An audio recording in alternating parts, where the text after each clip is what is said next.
वेदं पुरुषं महान्तं आदित्यवरं तमसः परस्तात् त्वमेव विदित्वत मृत्युमेति नान्यः पंथा विद्यते अनाय। मंच पर विराजमान इस बस्तर के बाटे पुत्र जिनके पूज्य पिताजी ने जंग जंगल जमीन की रक्षा के लिए अपने आप को मां भारती को समर्पित कर दिया, ऐसे बाटे पुत्र आदरणीय कमल चंद्र भंसदेव जी, विश्व हिंदू परिषद के प्रांत मंत्री सम्माननीय विभूति भूषण पांडे जी, संगठन मंत्री सम्माननीय नंदास दंडोटिया जी, और मंच पर नीचे बैठे हुए इस क्षेत्र के सम्माननीय सांसद आदरणीय महेश कश्यप जी, और मंचस्थ विराजमान हमारे संगठन के सम्माननीय रवि ब्रह्मचारी जी, अनेक अन्य पदाधिकारीगण और देवियों, सज्जनों और भद्र पुरुषों, एक बार जोरदार तालियां बजा सकते हैं आप लोग। मुझे लगता है मेरी आवाज पीछे नहीं जा रही है, जहां तक मेरी आवाज आ रही है जोरदार एक बार करता ध्वनि से भगवान रामचंद्र जी के जन्मोत्सव का स्वागत कीजिए। जय जय श्री राम, जय जय श्री राम, जय जय श्री राम। बंधुओं, आज हम सब भगवान रामचंद्र जी के जन्मोत्सव के इस आनंद में डूबे हुए हैं। अंत में इस बस्तर के जनजातीय क्षेत्र पर आज आप सबके बीच में कुछ बातें कहने जा रहा हूं। ये शक्ति का पर्व है, ये मां नौ दुर्गा के नौ रूपों का पूजने का पर्व है, ये भगवान रामचंद्र जी की आदर्श और उसकी उपासना को, उसकी मर्यादा को मानने का पर्व है। ये भगवान रामचंद्र जी के लंका में जाकर के वध कर जाने का, रावण के अहंकार को खत्म कर जाने का, दैवीय रूप को अपने अंदर में धारण करने का पर्व है। लेकिन मुझे दुख होता है हजारों हिंदुओं को देख करके, जहां राम की एक और उपासना करनी चाहिए, हजारों रावणों का वध करने का संकल्प लेना चाहिए, लेकिन हिंदू क्या करता है? त्योहार आया, डीजे निकालो नाचो, रामनवमी आई, डीजे निकालो नाचो, दुर्गा पूजन आया, डीजे निकालो नाचो, परशुराम जी की जयंती आई, डीजे निकालो नाचो। अरे बंधुओं, जरा उनको देखो जिनके बाप के 300 साल पुरानी कब्र नदी हुई है, न जाने उसके अंदर कौन है। एक बार नाम लिए तो बिलबिलाते हुए सड़क पर आ गए, हजारों गाड़ियों को तोड़ दिया, हजारों लोगों को नाश कर दिया, अपने हिंदू अस्मिता पर प्रश्न चिन्ह लगा दिया। क्या ये हिंदू ऐसा नहीं कर सकता? कर सकता है, नहीं कर सकता है? कर सकता है कि नहीं कर सकता है? लेकिन कब करेगा? मैं यहां पर भाषण देने नहीं आया, ना आपसे बहुत ज्यादा चर्चा करने आया हूं, लेकिन एक बात कहने आया हूं बंधुओं, ये नाचना, गाना, उत्साह ये हिंदुओं अपने आप में हमेशा करते रहना, लेकिन शक्ति की उपासना करनी है तो अपने अंदर शक्ति का विस्तार करना भी महत्वपूर्ण अवश्य। बंधुओं, आज आप सबके बीच में दूसरी बात आप सबको कहने जा रहा हूं। इस बस्तर में अभी धर्मांतरण की बड़ी जोरों से तेज चर्चा हो रही थी। हम धर्मांतरण के विषय में बात कर रहे थे। मेरे से पहले दो वक्त आए, दोनों ने कहा कि हम बस्तर की इस भूमि पर धर्मांतरण को नहीं सहेंगे। मैं हिंदू समाज से प्रश्न करता हूं, अब तक क्यों सह रहे हो जी? क्यों सह रहे हो धर्मांतरण?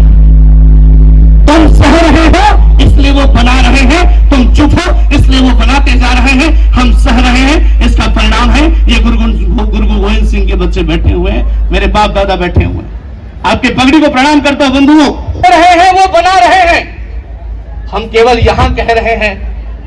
अगर एक बार घुस करके घर में मारने की हिमाकत करेंगे तो मुझे लगता है उनकी हिम्मत टूटेंगे, उनके हौसले टूटेंगे। आज जब दो रास्ते में सफर कर रहे थे, माननीय विभूति भूषण पांडे जी कहने लगे यदि हर 3 महीने के अंदर भी एक परिवार को, एक हिंदू, एक गांव वापस लाने का संकल्प ले ले। माननीय सांसद जी बैठे हुए हैं, शायद उनको ये बात संसदीय भाषा में शोभा नहीं देगी, लेकिन हिंदुत्व की भाषा में जरूर शोभा देगी। हर एक हिंदू, हर एक गांव, हर एक परिवार अपने गांव का केवल एक परिवार को वापसी का संकल्प ले ले, मैं दावे के साथ कह सकता हूं धर्मांतरण चुटकियों में खत्म हो जाएगा और ये बनाने वाले घूमते रह जाएंगे बुल। लेकिन बंधुओं, आपको निकलना पड़ेगा। आपको ये हजारों की संख्या में भगवा मैं मुझे दिख रहा, बड़ी खुशी हो रही है। इधर देखो भगवा, उधर देखो भगवा, बड़ी खुशी हो रही है। लेकिन अभी महाराणा प्रताप का जिक्र किया गया, मानसिंह का जिक्र किया गया। जब महाराणा प्रताप और बाबर के बीच में युद्ध हो रहा था, उसका सेनापति कौन था जी? इधर से हमारे महाराणा प्रताप लड़ रहे हैं, उधर से मानसिंह लड़ रहे हैं। इसके पगड़ी में भी केसरिया रंग है और उसके पगड़ी में भी केसरिया रंग है। दुश्मनों ने जाकर के सुल्तान से पूछा, अरे सुल्तान बताओ हम किसकी ओर से लड़ रहे हैं, हम किसको मारे? उधर भी रहने वाले पगड़ी भगवा पहने हुए हैं और इधर से भी लड़ने वाले पगड़ी भगवा पहने हुए हैं। सुल्तान कहता है कि तुम तो आंख मूंद करके तीर चलाओ, क्योंकि मरेंगे उधर के भी काफिर और मरेंगे इधर के भी काफिर। आज क्या हो रहा है जी? ये 332 लोग जिन्होंने वोट डाला, ढूंढ के लाओ उन बदमाशों को, उन निकम्मों को। क्या उनको हिंदुओं ने वोट नहीं दिया था? क्या उसको नहीं दिया वोट? सांसद जी बैठे हुए हैं संसद में, आप सबने वोट किया वक्फ अमेंडमेंट बिल के ऊपर। ये 232 सांसद कौन है जो देश विरोधी बने हुए केवल अपनी पार्टी भक्ति पर? जिस दिन ये पार्टी भक्त राष्ट्र भक्त बन जाएंगे, मुझे ऐसा लगता है कि उस दिन ऐसे तैसे दुनिया भर के बिल अपने आप खत्म हो जाएंगे, लेकिन उनकी पार्टी भक्ति और तलवार चाटने के गिरी इनके छूटने वाला नहीं होता। अब जरा देखिए, अगली बार इनसे पूछेगा जरूर कि तुमको हमने वोट दिया, तुमको हमने सांसद बनाया, मंत्री बनाया, तुमने हिंदू हित पे क्या काम किया बताओ? अगर हिंदू हित की तुम बात नहीं करते, इस राष्ट्र हित की बात नहीं करते, मैं ये नहीं कहता कि तुम मुसलमानों के विरोधी हो जाओ। जो इस देश का, इस राष्ट्र का नागरिक है, मैं उसके विरोधी बनने के लिए किसी को नहीं कहता। लेकिन इस राष्ट्र की सुरक्षा और संरक्षण के लिए जब बात होती है, तो संसद में बैठा हुआ व्यक्ति किसी एक व्यक्ति के पीछे चल करके उसके तलवे चाटता है और राष्ट्र विरोधी काम करता है, तो मुझ जैसे जागृत हिंदू को, आप जैसे जागृत हिंदू को उस नेता से प्रश्न पूछने का अधिकार है। और जो खड़े कराओ, इसी के घर में प्रश्न पूछो, तब जाकर के नेता शुरू होगा। और जब जब आप नहीं पूछेंगे, ये ऐसे ही करते रहेंगे। हम धर्मांतरण के ऊपर बड़ी तेज बात कर रहे हैं। आज गांव गांव धर्मांतरण फैलता जा रहा है। ये गुरु गोविंद सिंह के वापस बैठे हुए फिर कह रहा हूं, पंजाब की स्थिति क्या है हम जान रहे हैं। जिन पगड़ियों को हम प्रणाम करते देख करके सिर झुकता है, चार साहिब जाति को याद करके सिर झुकता है।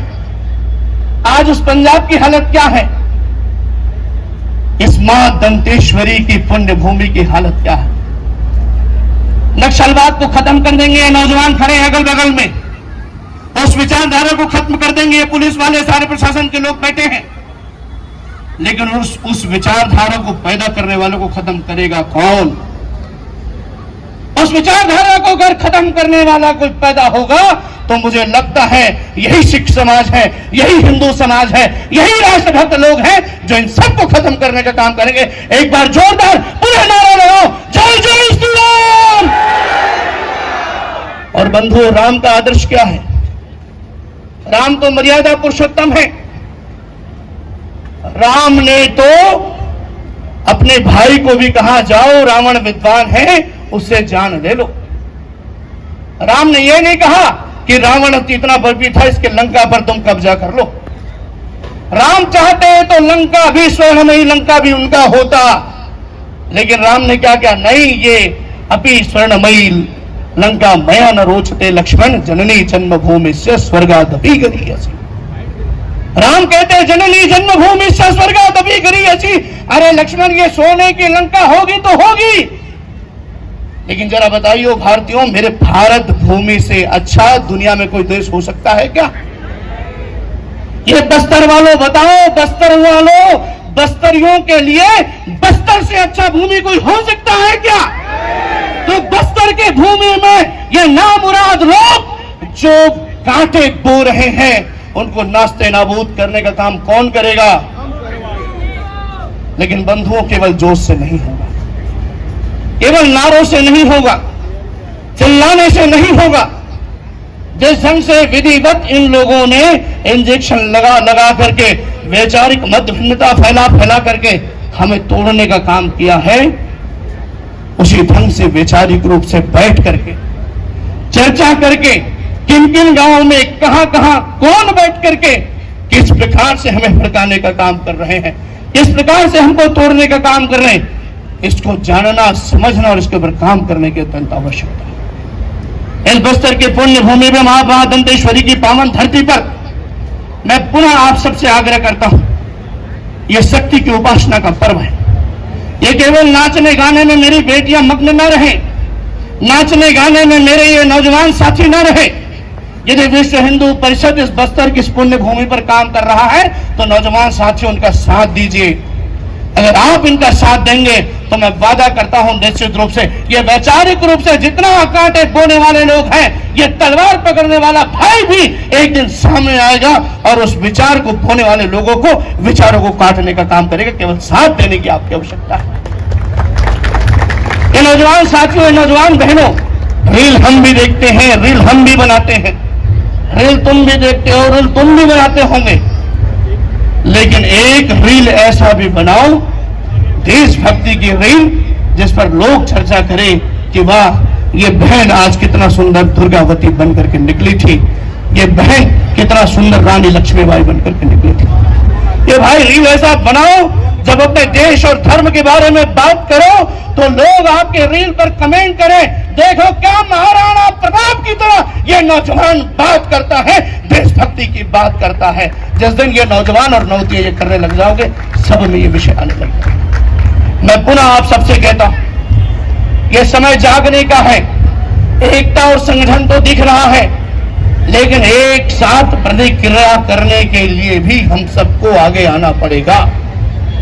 ऐसा नहीं चलेगा कि इसका काम है तो वो करेगा, विश्व हिंदू परिषद वाले लड़ लेंगे। अरे भैया, विश्व हिंदू परिषद वाले कितने दिन तक लड़ेंगे? संघ कितना लड़ेगा? राष्ट्रीय विचारधारा के लोग कितने लड़ेंगे? वो लड़ते रहेंगे, लेकिन आप साथ आएंगे तो लड़ाई युद्ध बनेगा, और युद्ध जब बनेगा तो निश्चित रूप से आप सबका बुद्धत्व जागेगा, और बुद्धत्व जागेगा तो बस्तर ही नहीं, ये मेरा पूरा छत्तीसगढ़, मेरा पूरा भारत धर्मांतरण मुक्त होगा, राष्ट्रांतरण मुक्त होगा।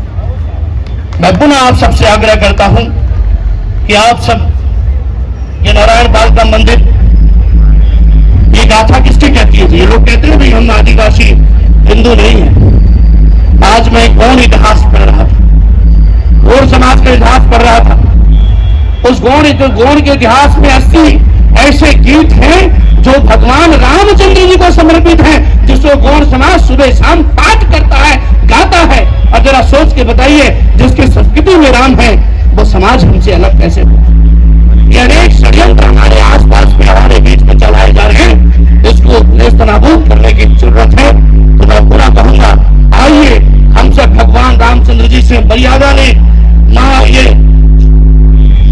जगदम्बा से शक्ति लें, उसके 9 रूपों की उपासना करें, लेकिन कैसे? शक्ति के साथ। और मेरे साथ एक बार जोरदार नारा लगाइए, आइए आज की शोभा यात्रा को बड़े दिव्यता भव्यता के साथ प्रारंभ करें। बोले जय जय श्री राम। पीछे वाले हाथ नहीं उठा रहे भैया, जिसका हाथ नहीं उठा सोच लीजिए, दोनों मुट्ठी बांधिए, दोनों हाथ उठा के बोलिए जय जय श्री राम, जय जय श्री राम, जय जय श्री राम, जय जय श्री राम।